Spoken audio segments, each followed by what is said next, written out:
Voilà, bonjour à toutes et à tous. Je suis ravi d'être ici parmi vous pour vous parler d'un sujet très important mais souvent négligé que sont les interactions médicamenteuses.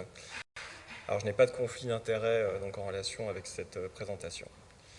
Alors quand je vous dis que c'est important, ce n'est pas qu'une vue de l'esprit.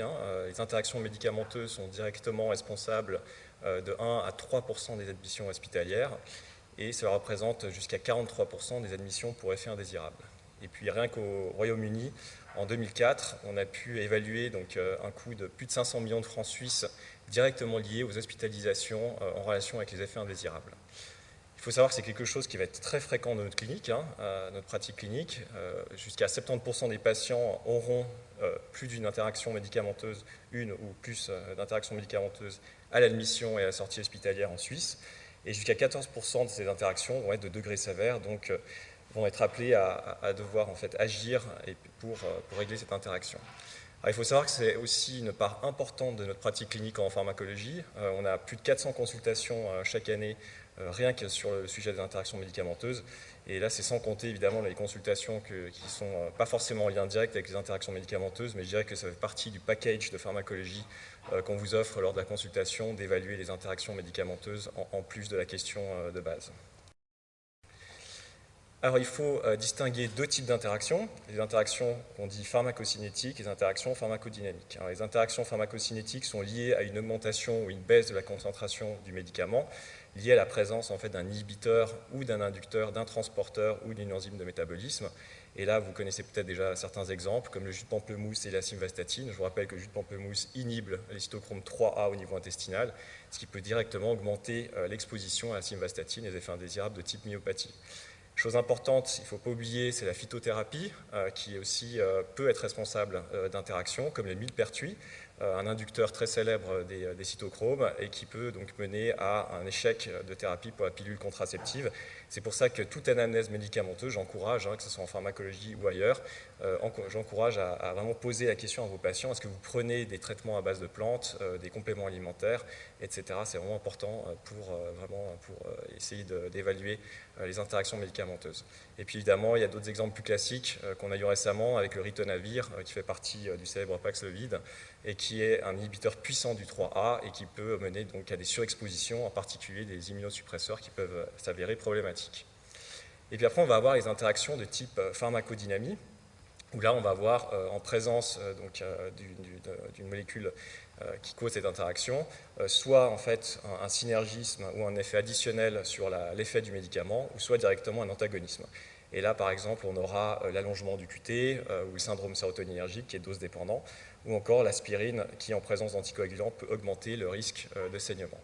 Là, je n'ai pas parlé dans les interactions pharmacocinétiques, mais dans les interactions pharmacocinétiques, elles vont être liées à tout le devenir du médicament à travers le corps. Donc là, je n'ai pas parlé, par exemple, des interactions qui peuvent se passer au niveau de l'absorption.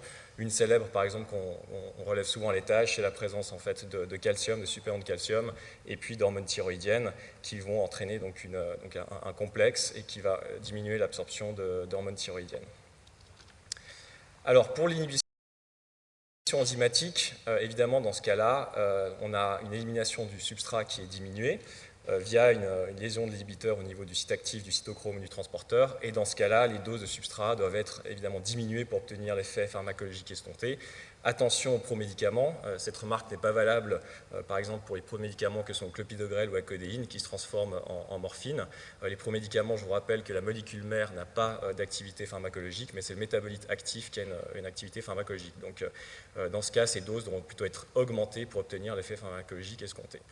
Et puis, si le traitement inhibiteur est stoppé, habituellement, l'activité du cytochrome, du transporteur, retourne à la normale selon le temps de demi-vie d'élimination de l'inhibiteur. En général, c'est assez rapide, 1 ou 2 jours, selon le temps de demi-vie de l'inhibiteur. Et attention aux inhibiteurs disucides. Dans ce cas-là, on a vraiment des liaisons qui sont covalentes et il faudra attendre la nouvelle synthèse d'enzymes qui prendra plus de temps. Là, l'exemple parfait, c'est le ritonavir, à nouveau auquel on a été confronté durant la pandémie de Covid, et le cytochrome 3A. Dans ce cas-là, il faut attendre, il y aura une variation interindividuelle, mais il faut attendre au minimum 3 jours avant que le cytochrome puisse à nouveau déployer son effet habituel. Et puis l'induction enzymatique, évidemment, c'est plutôt l'opposé. on a une élimination des substrats qui est accélérée, cette fois-ci via la liaison de l'inducteur à un récepteur nucléaire qui contrôle l'expression du cytochrome et du transporteur. Dans ce cas-là, les doses de substrat doivent être augmentées pour obtenir l'effet pharmacologique escompté. Attention, à nouveau, pour les promédicaments, c'est exactement l'inverse comme stratégie. Et là, cette fois-ci, si le traitement inducteur est stoppé, à nouveau, il va falloir que l'activité du cytochrome et du transporteur retourne progressivement à la normale, et ça, en général, ça prend environ 2 semaines. Ça va dépendre de la molécule en question, mais en général, on dit 2 semaines. Et alors là, les doses de substrat doivent être progressivement abaissées pour éviter d'atteindre des doses toxiques, parce que là, évidemment, si vous laissez le médicament à une dose normale, on sera dans un cas de surdosage. Et c'est souvent le clinicien oublie de le faire, donc attention à ces inducteurs, une fois qu'ils ne sont plus là, il faut bien penser à diminuer les doses de la molécule qui est victime de l'induction. Alors, ici, ce n'est pas pour vous embêter trop longtemps sur tous les types d'enzymes et transporteurs qui sont impliqués dans les interactions médicamenteuses, il y en a énormément. Elles intéressent de plus en plus aussi les agences de régulation type FDA ou EMA. Aujourd'hui, il est demandé aux compagnies pharmaceutiques de vraiment faire un effort pour essayer de voir si la nouvelle molécule qui va arriver sur le marché est inhibitrice d'un de ces transporteurs. C'est juste pour vous dire qu'il y a plus de transporteurs et d'enzymes que ce qu'on peut bien penser en général, parce que c'est vrai qu'on parle souvent des cytochromes, on parle souvent des protéines des flux, comme la glycoprotéine P, qui va expulser la molécule, par exemple dans la lumière intestinale, la lumière rénale ou dans la bile, mais il faut savoir qu'il y a énormément d'autres transporteurs et aussi des enzymes de métabolisme type glucuroconjugaison. On n'aura pas le temps durant cette présentation de revenir sur tous ces transporteurs et molécules, mais sachez qu'il y en a de nombreux qui sont impliqués dans les interactions médicamenteuses. Alors, quelle est la prise en charge d'une interaction médicamenteuse en 2025? Alors là, je vous propose l'algorithme suivant. Souvent, la détection va se faire par une base de données. Alors, il y en a plusieurs, je vais revenir là-dessus, voire l'intelligence artificielle qui arrive aussi à grands pas. Elles sont souvent de plus en plus intégrées dans les différents systèmes informatiques, que ce soit en ambulatoire ou en hospitalier, ou alors encore, et heureusement ça arrive, par le clinicien directement. Alors après, toute la difficulté va venir de là, c'est l'appréciation de risque d'interaction et la pertinence clinique.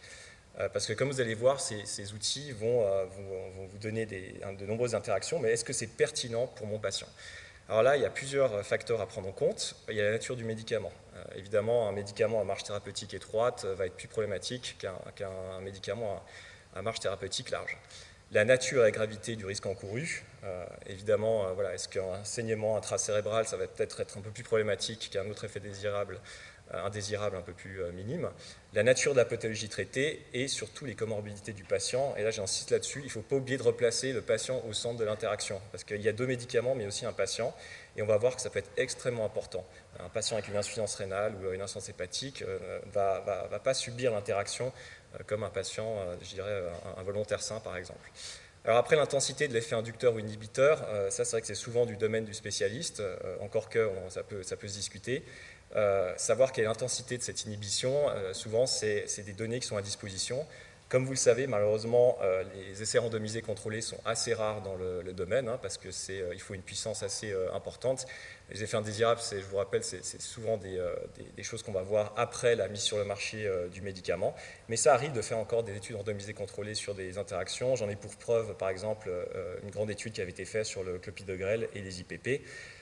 Plus fréquemment, on va se fier aux études pharmacocinétiques chez volontaires sains, qui sont faites fréquemment en pré-marketing. Et puis, de plus en plus, on va utiliser, ça je vais revenir là-dessus, sur la modélisation PKPD, qui sont maintenant utilisées de manière, ubiquitaire par les compagnies pharma pour évaluer le risque d'interaction. Et puis, bien souvent, on est obligé de se satisfaire d'études observationnelles et puis de données in vitro, où là, on est obligé de faire des extrapolations pour voir si effectivement l'inhibition ou l'induction de notre molécule est significative et pertinente d'un point de vue clinique. Et puis après, ce qui est important, c'est la possibilité de surveillance et prévention. Est-ce que je peux faire un ECG, par exemple, pour surveiller le QT? Est-ce que je peux surveiller mon patient en cas de syndrome sérotoninergique? Ça, c'est toutes des questions qu'on va se poser. Et puis évidemment, l'existence d'alternatives thérapeutiques. Et puis ensuite, c'est la décision clinique. Alors, rarement, on a des recommandations internationales bien établies. Parfois, on a des recommandations institutionnelles, comme je vais vous le montrer. Ou alors, bien souvent, c'est au cas par cas. Et puis, finalement, la décision, ce sera arrêt alternatif du médicament victime ou coupable, ou un suivi clinique sans modification du traitement. Alors, quand je vous disais disais, les facteurs de risque à prendre en compte, c'est ceci. Médicaments à risque, je disais, faible marge thérapeutique. Aussi un effet de premier passage hépatique important. Si on se met tout d'un coup à inhiber un cytochrome avec une molécule qui a un effet de passage très important, il y aura évidemment plus de conséquences que pour un autre médicament. La spécificité du substrat, en pharmacologie, on aime bien quand un substrat passe par plusieurs voies d'élimination différentes, un peu de cytochrome 3 à 4, de D6, etc. Ça nous permet d'être moins dépendant d'une voie majeure et donc à moins un risque d'avoir une interaction médicamenteuse. Puis évidemment, plus un médicament est puissant, plus il a risque de quand même déployer ses effets s'il est inhibé. Je disais les patients à risque, attention, les patients qui sont donc polymédiqués, ça on connaît très bien, il y a beaucoup de littérature là-dessus. Augmentation du risque de 3 fois d'effets indésirables si on a plus de 4 médicaments à bord. D'autres pathologies qu'on rencontre fréquemment en gériatrie, par exemple les troubles cognitifs, troubles moteurs ou visuels ou les polypathologies. Et comme je vous disais, attention, bien regarder les pathologies à risque, insuffisance rénale, insuffisance cardiaque ou insuffisance hépatique, mais aussi intestinale. Je vous rappelle qu'il y a des cytochromes et des transporteurs au niveau intestinal. On est souvent appelé, par exemple, en cas de maladie inflammatoire ou en cas de montage chirurgical, est-ce que l'absorption du médicament est maintenue dans ce cadre-là? Alors là, c'est juste pour vous montrer rapidement l'exemple d'une prise en charge d'une interaction avec facteur de risque.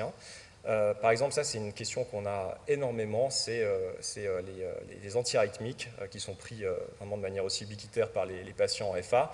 Et est-ce qu'on peut donner par exemple l'amiodarone qui est un inhibiteur de la PGP et du CYP3A4 avec le rivaroxaban ou l'apixaban qui est un substrat de la PGP et du CYP3A4.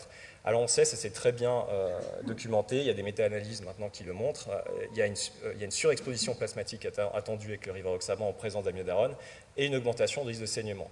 Mais voilà, mais qu'est-ce que je fais? Alors, on avait édité ces recommandations qui sont dites genevoises, mais qui sont en ligne parfaite avec les recommandations de l'ESC, de l'European Society of Cardiology, qui était sortie quelques mois plus tard. On avait dit d'éviter l'association. Je n'ai pas forcément le temps de revenir sur tout le rationnel derrière, mais bien que vous compreniez les facteurs de risque. Éviter l'association si on est en présence de plus ou de facteurs de risque, type insuffisance rénale, âge de plus de 80 ans, moins de 60 kg en termes de poids, la présence d'autres inhibiteurs de cytochrome 3 à 4 ou la PGP, et les antécédents de saignement. Donc là, on a des recommandations, mais ce n'est pas toujours le cas, où le clinicien peut se fier pour essayer de prendre une décision. Et ça montre vraiment l'importance d'intégrer maintenant, quand on parle d'interaction médicamenteuse, les données démographiques du patient et ses comorbidités, ce qui n'est pas fait par les outils, les bases de données actuellement, où on va vous donner une réponse pour une paire d'interactions médicamenteuses, mais on ne va pas donc, tenir en compte des comorbidités du patient. Alors, concernant la détection des interaction médicamenteuse par le clinicien, ça existe encore, fort heureusement. C'est vrai que c'est de plus en plus rare avec tous les outils de détection, je vais revenir là-dessus. Mais parfois, ça peut être quand même bien pratique parce que, comme vous allez voir, ces bases de données ne sont pas fiables non plus à 100%. Ça peut être fastidieux, mais voilà, en connaissant les propriétés pharmacocinétiques d'une molécule, on peut essayer d'évaluer son risque d'interaction médicamenteuse. Je vous rappelle que notre service édite chaque année une carte des interactions que vous pouvez trouver facilement en ligne et qui vous permet de voir les voies de métabolisme principaux ainsi que s'ils sont substrats de la PGP pour un bon nombre de molécules et vous pouvez, grâce à cette carte, évaluer dans un premier temps le risque d'interaction. Alors on y vient aux bases de données. Ces bases de données qui sont devenues incontournables, il y en a des gratuites. Parmi les gratuites, c'est vrai que souvent celui qui est cité, c'est drugs.com, qui est recommandé officiellement par la FDA, mais il y en a d'autres. Évidemment, il y a les monographies du médicament, parmi lesquelles évidemment la source primaire est swissmedicinfo.ch, qui est donc l'organe officiel de Swissmedic, avec les monographies officielles du médicament, qui est évidemment une source très importante.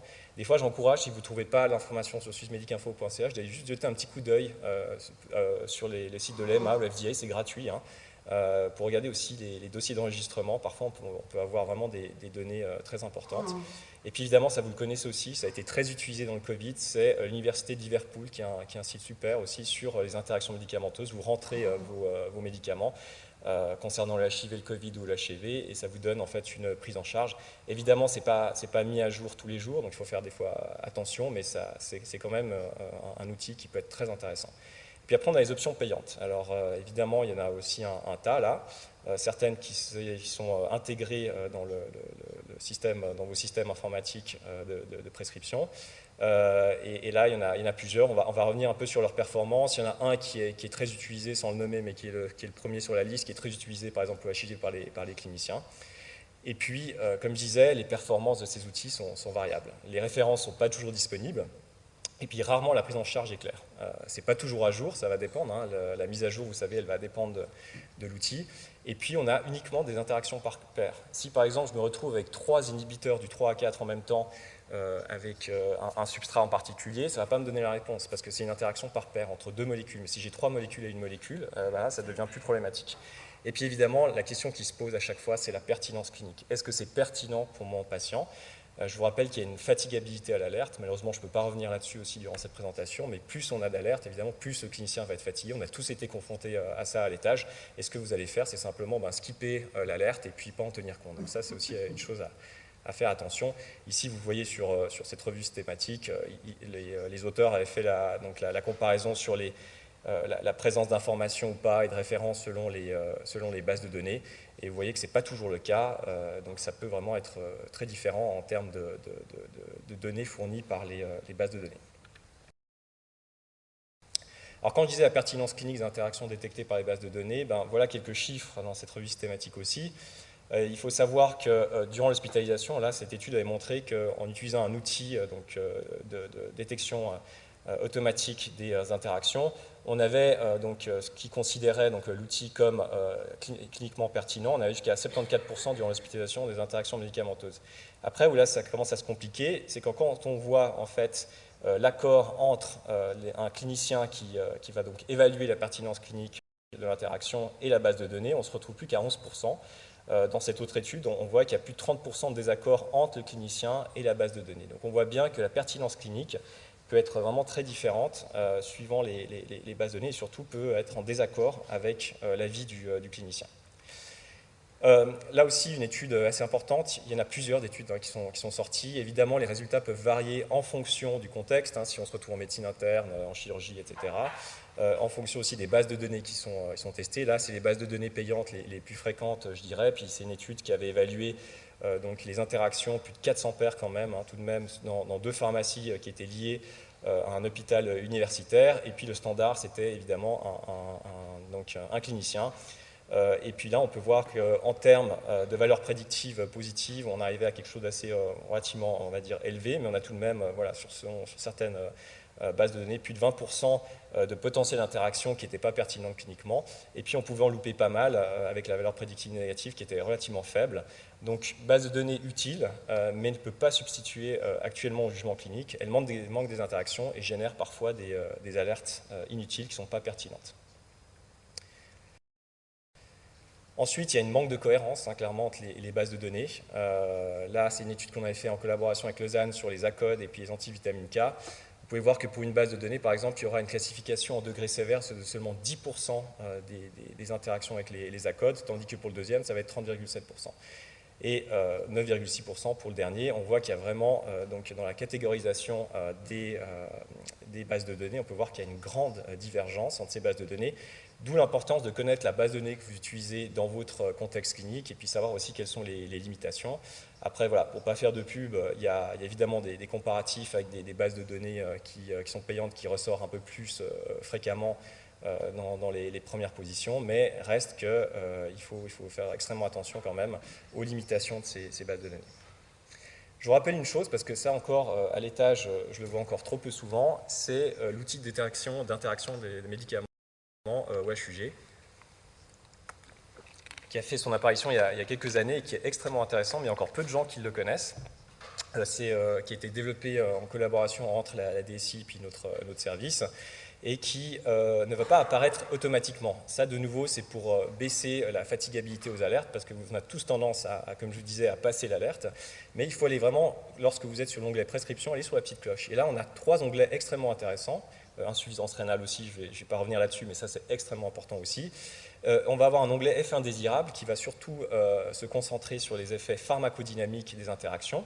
Donc là, vous pouvez voir tout de suite si vous avez un risque de syndrome anticholinergique ou un risque de QT long. Puis après, ça va, là, si vous êtes dans l'orange ou voir le rouge, ça va vous éveiller. Puis vous allez vous dire, tiens, je vais regarder mes prescriptions et voir ce qu'il en est. Autre onglet extrêmement intéressant, ben, c'est les interactions. Et là, on se retrouve sur des bases de données voilà, conventionnelles où on va avoir par exemple une interaction pharmacocinétique ou pharmacodynamique dans votre liste de traitement. Et puis avec l'onglet information ici, vous pouvez cliquer et puis il y a vraiment les références derrière et puis c'est expliqué. C'est assez bien fait, je dois avouer. Donc n'hésitez pas à le faire, c'est vraiment, en fait j'encourage à le faire pour chaque visite médicale, ça vous prend 5 secondes le matin la visite, pour chaque patient, vous faites la petite cloche, vous regardez les risques d'interaction et vous regardez effectivement quelles sont les listes d'interaction pour votre patient. Performance de l'intelligence artificielle, elle arrive comme dans tous les domaines médicaux à grands pas. Globalement il y a peu d'études à jour quand même. C'est vrai que nous, on n'a pas tendance à l'utiliser grandement pour les interactions médicamenteuses encore. Je ne dis pas que ça ne va pas être le cas dans le futur, hein. Surtout si les intelligences artificielles arrivent à prendre en compte aussi les comorbidités du patient dans la décision clinique. Mais par exemple, là, on a une étude qui avait été faite versus les cliniciens. À nouveau, on peut dire un peu tout ce qu'on veut sur ces spécificités et sensibilités, suivant les gold standards, suivant les interactions qu'on met en œuvre pour l'étude. Mais bon, elle était assez bien faite, celle-là quand même, avec un chat GPT ancienne version, où on voit que finalement, en termes de sensibilité, on reste quand même assez bas, avec même si on améliore l'information, là vous voyez les différents prompts qui sont utilisés pour ChatGPT, donc si on ajoute les comorbidités du patient, si on dit expressément à l'intelligence artificielle, ok, étudie-moi cette interaction médicamenteuse, malgré ça, on arrive à une sensibilité qui est assez basse par rapport au clinicien, mais avec une relativement bonne spécificité, donc quand c'est pertinent cliniquement, ça le dit. Et puis après, versus les bases de données, il y a encore trop peu d'études. Cette étude a été faite sur très peu d'interactions médicamenteuses.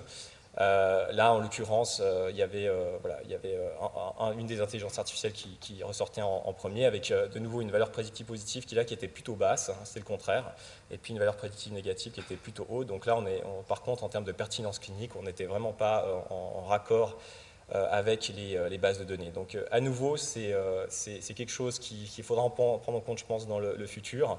Mais pour l'instant, on loupe pas mal d'interactions versus le clinicien, et puis au niveau pertinence clinique versus les bases de données, c'est pas encore tout à fait ça. À voir avec les nouvelles versions qui vont sortir par la suite. Une condition aussi, mais ça vous le savez aussi dans les autres domaines, c'est est-ce qu'un jour l'intelligence artificielle aura accès aussi aux publications qui ne sont pas open access. Ça aussi, c'est une question importante, parce que pour l'instant, ce n'est pas le cas sur les versions gratuites, en tout cas. Un peu de perspective aussi avec d'autres outils, et ça arrive plus à grands pas, je dirais, c'est la modélisation pharmacocinétique se basant sur la physiologie, PEPK, pour lequel le service de pharmacologie est pionnier depuis plusieurs années. Alors, de nouveau, je ne vais pas rentrer dans les détails, je n'ai pas le temps, mais c'est pour vous expliquer, c'est les types de modèles où on va utiliser un modèle qui décrit très bien chaque compartiment du corps humain. On va utiliser aussi des données qui peuvent être très primaires de la molécule, des données in vitro en particulier, type pKa et logP, et on va pouvoir faire des simulations en fait, d'interaction pour voir si c'est des simulations qui sont in vivo, cliniquement pertinentes ou pas. Il faut savoir que ce type d'interaction, c'est déjà très utilisé par l'industrie pharmaceutique, c'est accepté par la FDA et l'EMA. Dans les dossiers d'enregistrement, aujourd'hui, il arrive que pour des molécules, on fasse très peu d'études pharmacocinétiques sur volontaires sains, mais on va se baser uniquement sur ces modèles qui sont très robustes. Ça évite de faire des études chez les volontaires sains, et puis surtout, c'est très important pour les populations spécifiques parce qu'on peut faire de la modélisation en pédiatrie ou chez les femmes enceintes sans avoir recours à une véritable étude in vivo. C'est ça l'intérêt. Et par exemple, il y a quelques années, notre service avait montré qu'en cas de présence de ritonavir, qui est un inhibiteur puissant, je vous rappelle, du 3-4 et de la PGP, il fallait adapter le ticagrelor à 45 mg au lieu de 90 mg 2 fois par jour. Quand on avait confronté les simulations qui sont ici en trétier avec les données observées en point rouge, on peut voir que ça fitait parfaitement. Donc on avait pu valider ce type d'approche et qui sont d'une aide vraiment très importante dans la pratique quotidienne. En plus de ça, comme vous allez voir, on peut rajouter les paramètres, donc les comorbidités, les paramètres démographiques du patient dans la simulation, ce qui est vraiment très intéressant.